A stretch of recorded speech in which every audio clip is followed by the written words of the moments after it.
Welcome to my YouTube channel.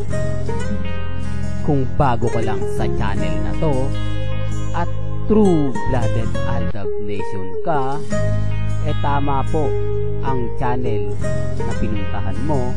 Kaya considering na po kitang bagong subscriber.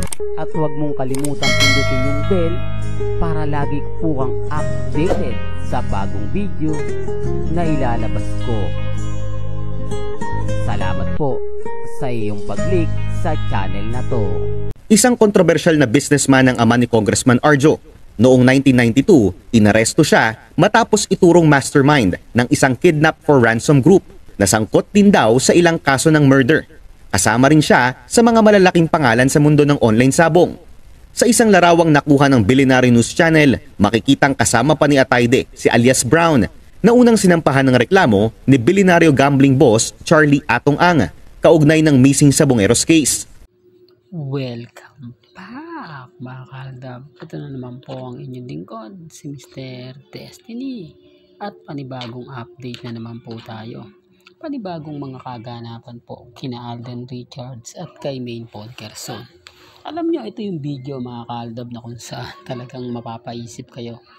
Kayo na po makapagsasabi mga kaaldab kung gaano nga po baka bagsik itong taong to. Hindi po ba kung gaano nga po ba siya katindi. Biruin nyo naman po na ganito po pala kadami ng kaso ang tatay ni Congressman Arjo, no? Kaya pala hindi na po ito nagtatanggol sa sarili niya. Kumbaga hindi na po yung tipong pinaglalaban pa ni Congressman Arjo, no? Kasi ito pala talaga yung buong kwento. Biruin mo, kidnapper, sabongero, di po ba? Marami ng kaso. Kaya siguro mga kaaldab dahil sa mga nangyayari ngayon, katulad ngayon wala si Mengay sa Itbulaga kasi nababas po talaga siya. Sabi ko nga po sa inyo, kahit po yung pamilya ni Mengay apektado na Sinasabi kasi nila mga kaaldab na yung kayamanan daw ni Mengay yaman daw po na, kumbaga may yung tipong may nakuha o may naibigay daw pong yaman si Congressman Arjo sa pamilya Mendoza.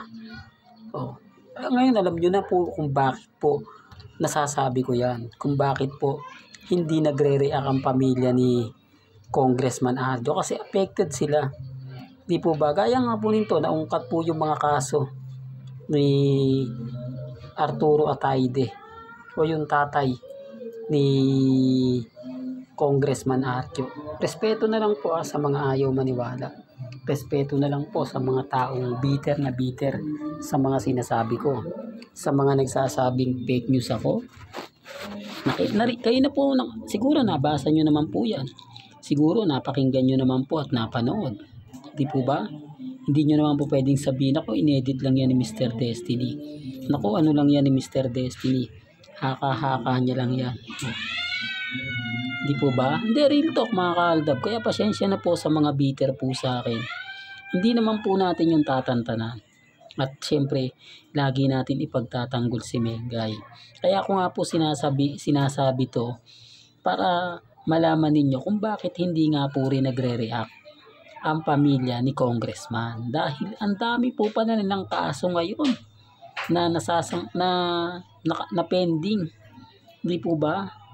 Na syempre pag binuhay yun at nagkaroon ng bagong investigasyon kung bakit nawala, syempre medyo malaking affected na rin po yan o maapektuhan po talaga yung karir ni Congressman Arjo. Ito yung sinasabi ko sa inyo mga kaaldab na magbabala ka pang tumakbo sa susunod na halalan ay hindi mo na magagawa. Di po ba? Dahil nga po sa pagkasira ng pangalan ni Congressman Arjo o sa pagkagahaman niya. Sa bagay, sino naman po kasi hindi masisilaw? Hindi po ba? Napakalaking pera, 60 million. Tapos siyempre, iuutos mo pa po ba yun sa driver? Kaya tama naman po yung sabi ng iba na talagang pamilya talaga lang ni Congressman Arjo ang kukuha kasi milyon 60 million. Di po ba napakalaking halaga niyan? Kung sasabihin nyo na ganito ganyan lang, hindi po. Kaya sabi ko sa inyo, yung mga nagre-react na sinasabi po nila na walang katotohanan, okay po yan. Di po ba? Aminado naman po si Mr. Destiny na kumbaga kung ano man po yung sabihin nila, kung ano man po yung maging komento nila, normal lang po sa akin yan. Lalo na po ngayon nararamdaman natin na kumbaga paunti-unti na nga po lumalabas ang katotohanan. Paunti-unti na po lumalabas yung mga bagay-bagay na di po ba? Sinasabi ko lang po ito sa mga taong bitter po sa akin para maliwanagan din po kayo yung mga pahayag at komento na sinasabi ko. Sa mga bitter po sa akin, sa mga nagsasabing paulit-ulit lang po yung mga sinasabi ko, wala pong problema yon. Ang importante, malaman nyo yung kasagutan kung bakit nga po ba nananahimik ang pamilya Atayde. Kung bakit si Mengay ang nagre-react, kung bakit si Maine yung kumbaga nagsasalita. Kasi nga po, ayaw po ng pamilya ni Maine na kumbaga masumabit siya. Ayaw ng pamilya ni Mengay na sabihin na kumbaga nakisamsam sila sa pera. Di po ba? Well, sa totoo naman po mga kaltab, si Mengay wala naman po talagang kasalanan. Ang problema lang po, nagpagamit siya. Nagamit po ang pamilya ang pangalan ni Maine Fulkerson na siyempre siya ang unang titirahin. Siya yung unang magbibigay. May kita nyo naman dito sa mga video na kumakalat sa mga bali-balita. Pero siyempre hindi naman po natin pinipilit itong mga taong to. Kumbaga ako lang naman po yung nagbibigay ng mga ganitong update para maliwanagan. Kasi yung iba siyempre pagtatakpan yan. Di po ba? Naku, si Ibiang napakabait niyan, etc. Eh ngayon, nasan na? Lahat sila nagtatago na. Kasi nga po baka sabihin, nakiparty sila sa pera na kinita po ni Congressman Arjo. Dahil nakakuha nga po ito ng 60 million. Napakalaking halaga, hindi po ba? Sa loob lang naman po yan ng ilang buwan.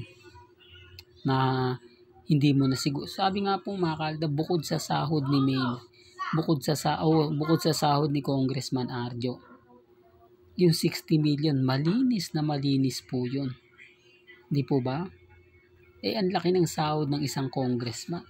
Yan, sa flood control lang po yan ha. Paano pa po sa mga ibang project ni congressman? Kung titignan ninyo. Kaya normal lang po na magkaroon ng yate o magandang yate at magandang eroplano si congressman. Di po ba? Ito yung mga ebidensya at resibo na yan na sinasabi ko sa inyo at pinapakita. Pero sabi ko nga po, hindi naman po tayo namimilit.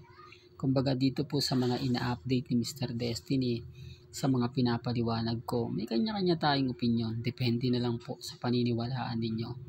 Depende na lang po sa mga taong nagre-react at nagkukomento.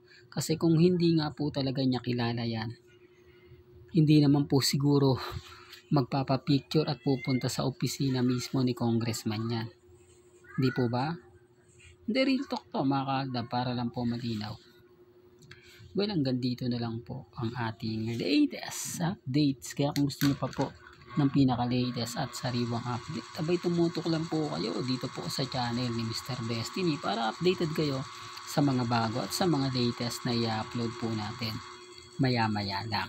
Kaya kung bago ka lang sa channel na to at isa kang True-Blooded Aldab Nation na nagmamahal kila Mengay at Tisoy, tama po ang channel na pinuntahan mo, kaya consider na po kitang bagong subscriber. At huwag mong kalimutang i-share ang mga video po natin sa mga mamis, sa mga titas at sa mga senior. Hanggang sa muli, salamat po sa panonood at pakikinig.